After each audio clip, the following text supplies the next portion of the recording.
I am Rafa Benitez. You are watching the Redmen TV. Hello, welcome to Redmen TV. It's Wednesday the 20th of January, Transfer Daily Time. Two big stories I want to discuss today. Álvaro Morata being linked with a move and Javier Hernandez as well. We'll start with Javier Hernandez. These are both from The Independent, who are quoting other people, particularly the instance of Morata. Less so in the instance of Hernandez. It basically just says Hernandez scored 19 goals in 22 appearances for Leverkusen this season. Liverpool are interested. It doesn't really go into any more depth or detail than that. Chris and I had a conversation about this. We might do this on Transfer Weekly this week. But like Chris is buzzing with a link like that. He really wants him. And I like Javier Hernandez. I think he's good and he was woefully underused at Man United. He's a natural finisher. He's got good pace. He's fine. I said when they signed Michael Owen for Man United, it was basically to teach Javier Hernandez how to be Michael Owen, because he fit that kind of mould. Small, mobile, actually quite combative when he needs to be, but again, really good goal scorer. I'm not sure that... Listen, if Liverpool are going to play two up front, no problem with Javier Hernandez going by him, because, you know, he's a guy who knows how to score goals, and he knows how to score goals in the Premier League as well. But he's not physically... I don't think he's physically capable of playing one up front. So if we look... I mean, I know Firmino's doing it in the moment, but I think Firmino's a bit more robust, and I think he'll get better as it goes on. I think Hernandez is a bit lightweight. And just my opinion. Again, if you disagree, in the comments below, if you would, please. But, yeah, again, and you'd end up with a position where he's an option. And I don't know whether why would Javier Hernandez want to go from being the main man at a football club at this stage of his career to go back to being a bit part player? Because look, he's been at Man United, he's been at Real Madrid, albeit only on loan.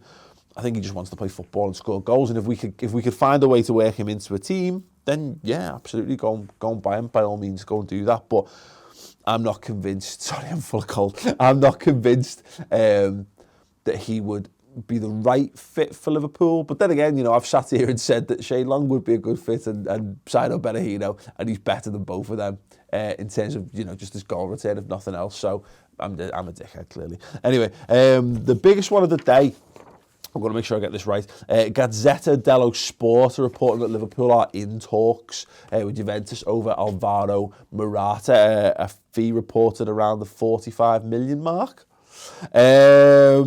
Issues with him.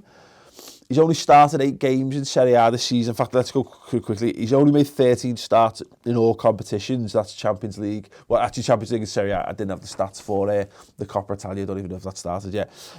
He's only scored 3 goals and he's only got 1 league goal out of that as well, which means not great. But I think he scored 15 last season. I think he scored the Champions League semi-final as well.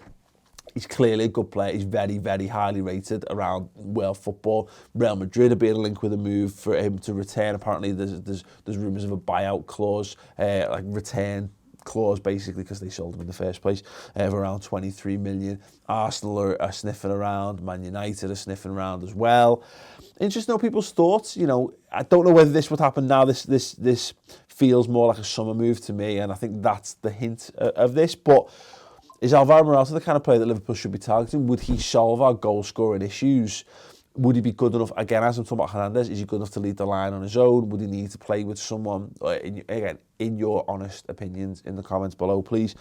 The twist to this one, I guess, because, you know, that's a reasonable report. I mean, Gazzetta dello Sport, it's not the Metro, and it's not a random Metro-style Italian website.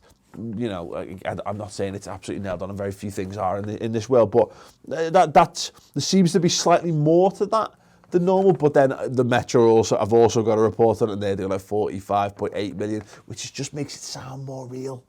Because why would you put an 0.8 on there if it wasn't a point real? Anyway, Giuseppe Morata, who's the Juventus director of football, however, has said we've no interest in dealing with Real Madrid or any other club. We've never considered selling Morata. He's part of the backbone of this team, and he goes on to say that he's a young player. He's proven that he could do it. We're not in that. Juventus don't have to sell players like this, basically. But be an interesting one. If nothing else, he fits the profile I think, particularly the summer signing of the kind of player that I think would get us excited as fans, and the kind of player that you'd be happy to have in your football manager, FIFA, etc. team that would make Liverpool a lot better. My concerns are, and I've had this on numerous times on maybe not these shows, but the subscriber shows in general, I don't like signing centre forwards from Italy. I just think, you know, there will be exceptions to this rule, but by and large, I think players struggle to adapt to the pace, and this is going back for years. Even like Ian Rush went from being the best centre forward in the world, went to Juventus for like a season, came back, wasn't the same player, and obviously age is a factor and what have you. But no, I'm again, if you can give me an example, like Ravanelli's a good example. Come in and did a good job, but I think the list of centre forwards, not necessarily Italian, but forwards who've played the trade in Italy, then come to the Premier League. I think the list of those who either haven't matched their goal scoring return or have just been shit outweighs those who come in and been an absolute unqualified success. I think you're talking like Ravanelli and Zola maybe, but if you know any more, let me know in the comments below. Yeah, last thing I've got to point out to you is that we are going to be doing Deadline Day live. Again, yes, long-term viewers of the channel will know we always do a Deadline Day show. In recent years, we've been doing it with Ball Street. We'll be doing that again. It'll be over on the Ball Street YouTube channel this year, and this is my big pitch for this, is Deadline Day social. So it's not just people sitting around necessarily just chatting footy and whatever, which we've done that in the past and we've done it really well. It's been loads of fun, but it's going to be a bit more of a party atmosphere. There's going to be gaming, there's going to be games, there's going to be people just having a laugh and enjoying Deadline Day, because Deadline Day in January is always shit, and we plan to make it entertaining. So some of the biggest faces from around YouTube and the other fan channels that are going to be there. It's going to be a great laugh. Go over now and subscribe to the Ball Street YouTube channel to get yourself prepared for it. Check out me on the Social Club in the build up to that to give yourself a little bit of a flavour of the kind of stuff we're going to be talking about. I'll annotate to the Social Club stuff this week at the end of the so close in the end card at the end of this video. Click through, watch it, and we'll see you there. Ta-ra. Hello, welcome to the Redmen TV. It's the Uncensored match build-up show. Liverpool taking on Exeter City in the FA Cup third round replay this Wednesday at Anfield. What time? Chris Pajak's here, Aubrey Reynolds is here, and we're going to talk about the match. If you know what time the kickoff is, let us know in the comments below. 7:45? 8? I imagine it's going to be like 8. Yeah, well, Let's all speculate. One of those weird Google. 8 games.